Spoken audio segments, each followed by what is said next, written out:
Hola, ¿qué tal? Mi nombre es Ana María Aybar y en esta sección tocaremos lo que es los artículos periodísticos. Gracias a mi esposo he podido aprender poco a poco la importancia que tienen no solo los libros, sino también lo que trae la prensa. En ella muchos colaboradores como son los escritores, analistas, periodistas, gente de opinión, que está más cerca del estudio de nuestra realidad y que tienen mucho que decir, nos van dando pautas de cómo va la vida. Nos muestran una fotografía de qué es lo que está sucediendo en nuestro mundo en este momento, de todas las injusticias, de las diferencias, las desigualdades, pero también de la esperanza, que se esconde en pequeños o grandes gestos de solidaridad. El ser humano es un ser tan complejo que nunca podrá ser entendido del todo. A veces el ruido del mundo nos tiene tan absorbidos que nos olvidamos de nosotros mismos, es decir, de cultivar el yo, cultivar nuestra esencia, nuestro espíritu. No sé si lo estaré diciendo bien, pero es así como yo lo veo, es decir, nuestro yo interior. Se dice que en el silencio nos habla Dios, pero también agregaría que cuando tú te introduces, te dejas atrapar por el silencio, puedes oírte, puedes escuchar qué es lo que te dice tu corazón, qué es lo que te dice tu mente. Si estás pasando por algún momento malo, pues puedes autoanalizarte, así como lo decía Freud, hacer una introspección y ver en qué estás fallando. Pues a veces, por tanto ruido que hay en el mundo, ya sea por la música, la aparición de los ordenadores, los videojuegos, esos que ya vienen implícito con nuestros gustos, la industria ha hecho un estudio de todo lo que nos gusta, en cierto modo ya nos tienen cogidos. Pero yo no digo que sea malo dedicarnos a los placeres, pero en exceso, eso sí resulta perjudicial.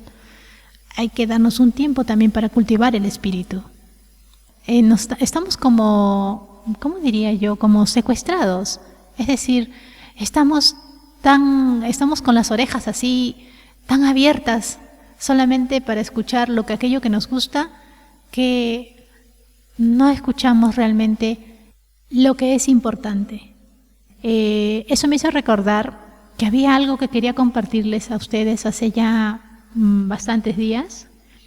Se trata de un artículo periodístico escrito por Manuel Vicent.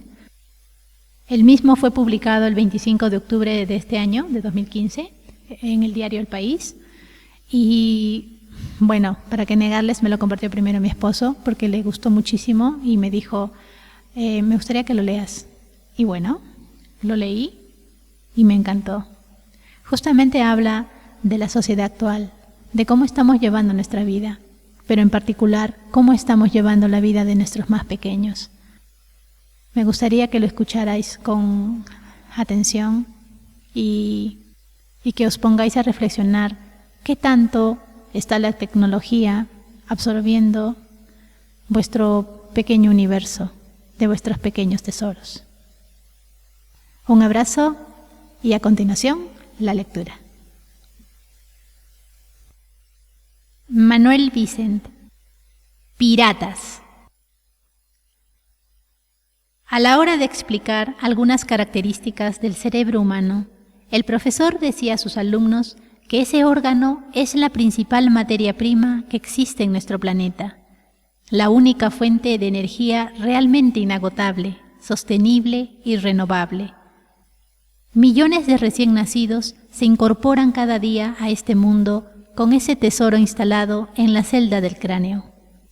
En el momento de nacer, ese órgano tiene en todos los casos idéntico valor sin que importe el origen ni el lugar de donde proceda, pero la inmensa mayoría de esos cerebros son desechados, mientras solo muy pocos tienen la suerte de desarrollar toda su energía.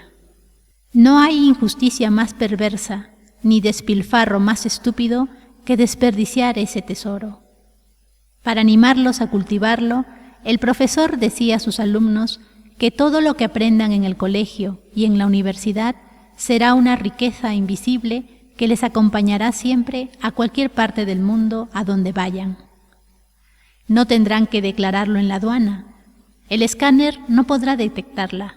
Ningún gendarme conseguirá prohibirle el paso y estará siempre a salvo de los ladrones. Pero al observar que uno de sus alumnos, ajeno a estas palabras, permanecía abducido por el videojuego de la tableta, el profesor añadió que si bien es muy difícil que te roben el cerebro, es muy fácil que te lo coman o te lo laven. En efecto, el lavado de cerebro es la práctica más usual que utilizan hoy los piratas para apoderarse de ese tesoro.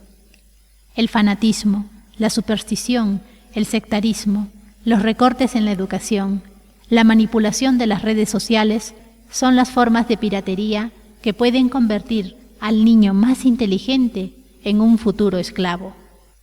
Pero junto a la facultad de desarrollar la inteligencia, el cerebro lleva también aparejada la forma de rebelarse. Esa rebeldía, y no otra cosa, es la libertad, el último bastión que habrá que defender contra los piratas.